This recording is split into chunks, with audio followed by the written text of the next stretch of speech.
answer a question like that. There's so many that stick in my mind. I really, I told yesterday. I said I really love the episode, the Usewell coal mine episode. I don't even know why. I just loved Lieutenant Yoki, that snide little lieutenant that was running the coal mine for his own profit. And I just loved the way Ed handled that. The whole thing was so funny to me. I love when he was. I love when the whole little thing about, I have all this gold, I don't know what to do with it, and he tricks Yoki into, I have an idea. You know what? You sell, give me the deed kind of thing. And then when he walks into the tavern with the deed, I just love it. The door flies up and he's like, hi!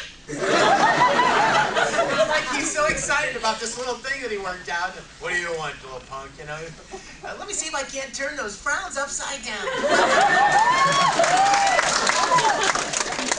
I really don't want to take this back to Central. It's so heavy, I just love that. I don't even know why. And Yoki, Lieutenant Yoki, I just love that episode. Then, of course, the Full Metal versus Flame. That,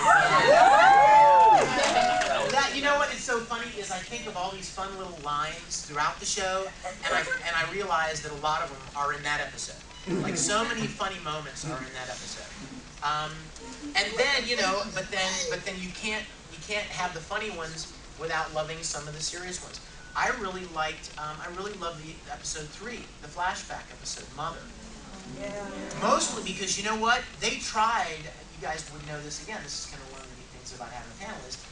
They tried to find a little boy to play Ed for the flashback episode because he was so much younger. And Mike called me one day and he said, Vic, we have a problem. We can't find any kid that, number one, sounds like you, and number two, can pull off that kind of emotion. I mean, that episode was heavy.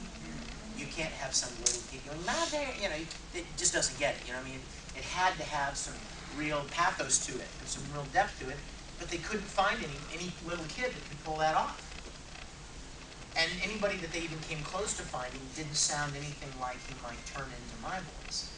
So he said, we want to try to do it. We want to see if we can make it happen.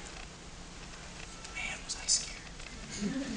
I was like, this was after it, right? This was after we'd started. I'm like, oh my gosh, I'm going to screw it up right here. We started good, and then I'm going to screw it up. I just felt like this was a bad idea. So I get in there, and I'm like pushing it up as high as I can and trying to keep it as light as I can.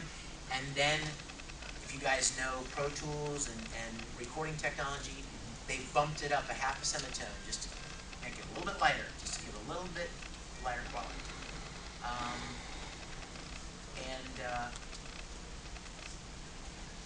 We did it, and Mike called me a week later after they mixed it, and he's like, dude, it sounds great.